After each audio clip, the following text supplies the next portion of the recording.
guys, welcome to Coffee Talk with Josie.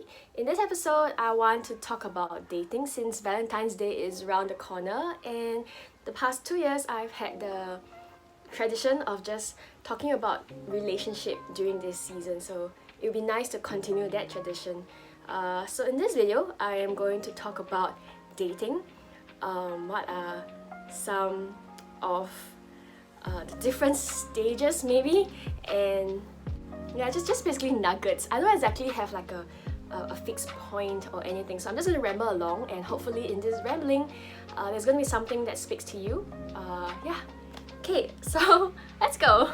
Now the thing about dating is sometimes it can be very confusing and very sometimes even complicated, and I think it is the way it is because everybody is just so unique in our personalities, in our likes and dislikes, and what might work for one person might not work for another.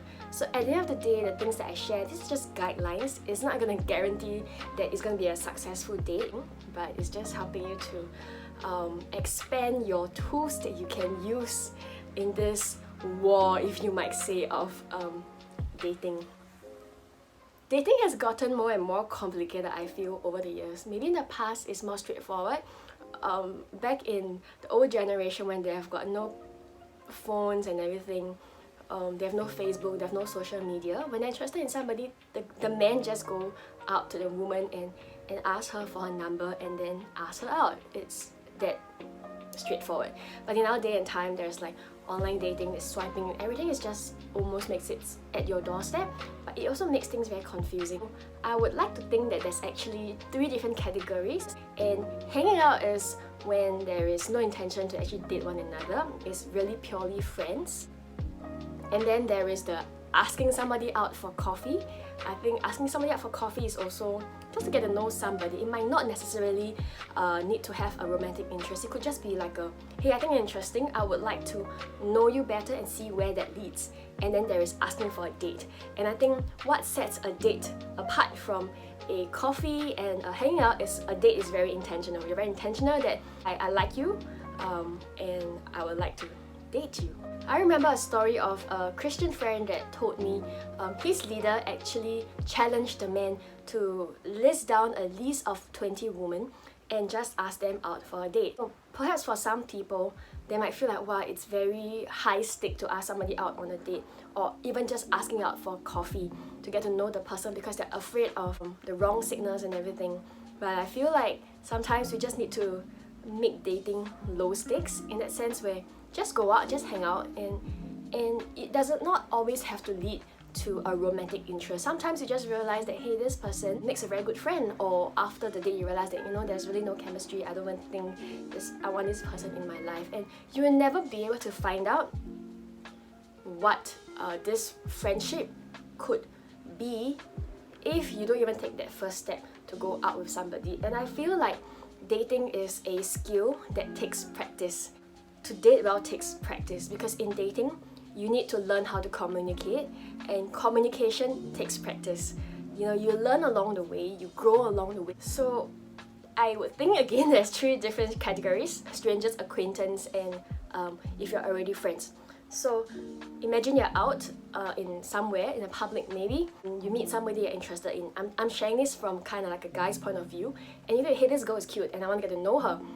What do I do? Well, if you have the balls to do that, and again, it takes practice, you can either, number 1, go up to her and ask her for her number.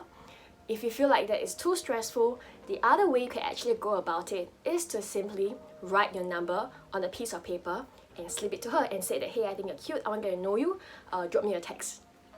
And you state your intention, but you leave the ball in her court whether she wants to give you a chance, you know, give both of you a chance to just hang out and get to know one another. And of course, I know that it is a risk of rejection, but this is part of what it is. And I know that rejection can be very depressing sometimes because it really hits us on our esteem and on our identity. But one thing to realize is that sometimes when a person might not be interested in you or does not fancy you, it might not even be a personal thing. It could be they prefer people of a certain feature of a certain shape and things like that, and there's gonna be someone that appreciate you exactly for who you are. So that is for a stranger. I think for acquaintance you can do that as well. Just, you know, if you don't have the person's number, just slip your number to that girl. I think that's less risky. Yeah, putting a ball in the person's court. And then you have friends. So from friends, you know, maybe you've known this person for a while and you want to ask the girl out. There are different ways to do. I'm going to share the lower stakes to the higher stake one. The lower stake one is probably a text, you know, and just saying, I would like to see if there's anything I could pursue further with you in our friendship, and just stating your intentions. So that's texting. Texting might be less stressful because you don't see the person's face, but it can be stressful in the sense where you're waiting for the person to reply you, and what if the person doesn't reply you, and things like that. Well, then the second one would be probably giving the person a call and just on the call and just tell your intentions, you know, like, you know, I like you, I want to see if I could pursue you, yeah, and asking for permission. Yeah, that is one way to go about it. The third way is a more old-fashioned way. Potentially you could write the person a letter to express what you like about the girl, and yeah, instead of your interest of wanting to bring her out. And last but not least, this is the highest stake one, is face-to-face. Yeah, and just asking her if she'd like to go on a date with you. Because this is not a very common trend, I would say. And sometimes for a girl, it can be a bit intimidating as well, because she might be very stunned that you would ask a question, especially if you are already friends and she has no idea that you are interested in her. One way is to say that, you know, I'm interested in you and I would like to go on a date with you, and giving her space to think about it instead of expect an answer immediately. Sometimes just giving her the space and say that, you know, think about it and I'll come back. I'll come back to you to check on what your answer is. Something like that. Yeah, so giving her that space. I think dating is an art and a science. So, you know, it's like a kite. You have to know kind of when to pull tight and when to like let it go. So it's kind of a skill that you have to. Takes experience, guys. Takes experience. And I've always respected men who takes the initiative to state their intention. I think it takes a lot of courage, and I always respect and appreciate men like that. Even if it never leads to anything, I always make sure to express my respect for that. Yeah. Dating is like a dance, you know. I remember going for like ballroom dancing, and the man basically leads you. Actually don't know what the next step is, but through the way he leads you with his hands and things like that, your body will naturally flow with the way his body moves. So it's like a dance. It's like a man initiate, you respond, you know. And if a man initiate and you don't respond, then there is no dance. But if you respond, and because you are interested, then it keeps the dance going. So I like one thing that Abby Stamroll, I think that's how you pronounce her name, she said, pursuit is not only done by the man, it is also done by the female. It's actually a mutual pursuit. Yeah, you as a lady, you don't just sit there and do nothing. For example, if you're interested in a man, you don't have to just sit there and wait for him, wait for the day he asks you out. You could take an initiative and say, hey, you know, I've got my friends and I are going for an activity, would you like to join us? Inviting him for an activity that you enjoy or things like that, and keeping the invitation open. And if he's keen, he would also make an effort to want to join you. So it's a mutual thing. Yeah, so there's ways that a woman can also kind of like pursue the man subtly, but not to take the lead in the relationship, but to just make yourself available to the pursuit of the man. What is most important throughout the whole process of, you know, asking a girl out, asking her for coffee, getting to know her, and eventually wanting to escalate it into a formal relationship? What is the foundation? Through this process is actually communication. I think communication is so important. I think as a man, as a leader, it is important for you to communicate your intentions through the different stages. For example, if you are interested to get to know her and get to know her, and that not that you are already in have feelings for her or anything, then just communicate that plainly and say that, hey, I've been noticing you for a while, and I'm interested to get to know you, to see where this could potentially go. And as a woman, if you enjoyed the session with the guy, you could also just let the man know, hey, you know, I really enjoyed myself, and I look forward to see where this potentially could lead. And then when your heart is starting to get slowly invested, I think it's important to also just share where your heart is at through the different phases.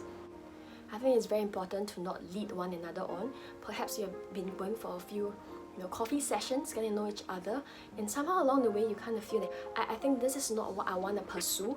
Then I think you need to say that, I really enjoyed getting to know you over the past few sessions, but I need to be clear with you about where I am right now, and I feel that this is not something that I potentially see myself pursuing, and I don't see a future with us, but I really enjoy you as a friend. Even if it never lead to a romantic interest, I think it is only fair and kind to the other party that you be honest about where you are, so that you don't further lead that person on and cause them to kind of misunderstand your intention when you already know where you stand. So I think even in dating, it is very important to be kind to the other person, to the heart of that person. So we talk about kindness in dating. I think as a goal, if somebody approached you to share his intention and you feel like, hey, this is not what I want, I think it is also kind for you to actually say that I'm not interested, and I appreciate you for having the courage to come up to me, but this is not something that I want to pursue. And just be very clear in that. And as much as rejection hurts, but I think it is kinder to be upfront about how you feel than to just ignore that person, ghost that person. That person deserves a closure as well, I would say. I remember there was one time when I was kind of going for a few coffee dates with a man, and I was feeling a little bit uncomfortable at the pace we were going at. So I actually told him that, hey, you know what, I think we need to slow down. I want us to slowly get to know one another as friends first. And that kind of backfired because he didn't like the idea of that. He was kind of trying to rush things a little bit. And after a while, as we were texting and everything, I felt like I wasn't sure what his intentions were. So what I did was I just upfront asked him, I said, hey, what is your intention with us? Because if you're not interested in me, please do not lead me on. So this was exactly what I said. And then after he confessed to me that, hey, I'm actually exploring something with this other girl, and yeah, it was never my intention to lead you on. Bullshit lah, he's obviously enjoying the attention. But I'm trying to say that as a girl, you can also play an active role.